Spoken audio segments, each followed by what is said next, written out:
Ayan guys, Saturday grind tayo ngayon. Si Uber driver ay nagpalit muna ng platform. Nandito muna tayo sa lift. So far, so good naman tayo dito sa lift.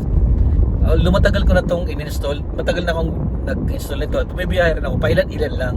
Pero ngayon medyo nag-focus ako dito ngayon sa lift. So nagustuhan ko siya actually. For the second week ko pa lang ito ngayon. Maraming nagbago. Dahil meron pala siyang mga challenges. Yun ang nagustuhan ko ng yung mga challenges.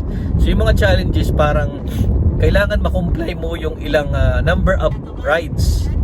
So kanina meron akong na-comply na rides. So yung na-comply ko na rides ay dapat makakomply ako ng 28 rides. So yung 28 rides na yun, pag na-comply mo meron kang 26 rides, meron kang $58. So meron kang $58 pag na-comply mo yung 26 rides na yun. So actually kahapon nasimulan ko na siya kahapon pa, pero ang ang kanyang matatapos siya yung challenge na yun September 30 pa matatapos. Parang ganoon. So nasimulan ko siya kahapon, parang natapos ako kagabi. Parang na lang siya 22 rides na siya, 22 over 26. So iilan na lang ang kulang. So kanina nabuo ko na. So nabuo ko na 4 na lang na ride. So sabi ko sige nga kung papasok yung $58. So pumasok nga yung $58. So dadagdagan yung biyahe ko. So bali 4 lang yon. So ngayon pagkatapos ko ng 4, meron ulit pumasok na another challenge. So yung pumasok na challenge na $26, $58, iba pa yun sa mga pinamasahe ng 4 na rides, kasi 4 na lang yung natitira eh. So bali na dagdag siya, kaya nagulat, pumasok na talaga 58. Ngayon nung natapos ko yung challenge na yun, may pumasok ulit 9 rides for magkano kaya ang amount kanina nun? Nakalimutan ko yung amount. 9 rides,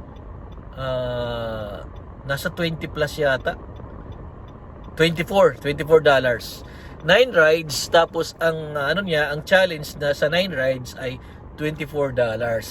So ngayon katatapos ko lang ng kaya pauwi na ako. So ang naging rides ko, total number of rides ko ngayon, kung di ako nagkakamali, dahil 4 plus 9, so 13 rides lang ako. Lumabas ako kanina ay anong oras na ako lumabas? Mag-aalas 9 na yata. Ito launa na.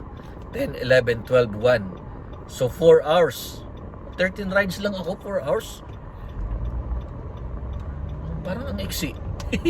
Pero tama 'yon kasi minsan pag nag-8 to 10 hours ako, naka 20 plus. So tama na 'yon, 13 rides. 4 hours, 13 rides. So ngayon, yung 58 na bigay doon sa unang challenge, nadagdagan siya ng 24. So ang aking total income ngayon, kung makikita nyo, ayan, yung aking total income ngayon, ayan, kita nyo, yun, 181. So naging 181 ngayon ang ating income for 4 hours. Diba? Hindi na masama. Bihira itong mangyari. Hindi, sa Uber di ko nagawa to na makakuha ko ng 181 in 4 hours. Dahil yun sa mga challenges. Malaking tulong yung challenge. Nakikita nyo may mga kulay pula. Ayan kulay pula. Yan. Kung may kulay pula, ibig sabihin maraming pasahero yan. Kaso medyo tanghali na, gusto ko rin ipahinga na yung aking sarili. Gusto ko rin ipahinga yung sasakyan. Siyempre, consider natin yung sasakyan. Mainit na, alauna na. Kakain muna ako, pahinga muna. Para yung sasakyan naman makapagpahinga rin. So, masaya tayo dahil lumipat tayo sa lift. Nag-focus muna tayo dito sa lift. So, sabi ko nga, bihira mangyari to na makakuha ako ng 181 in 4 hours. Diba? Kasi kung tutuusin mo, maya mag 4 hours ulit ako.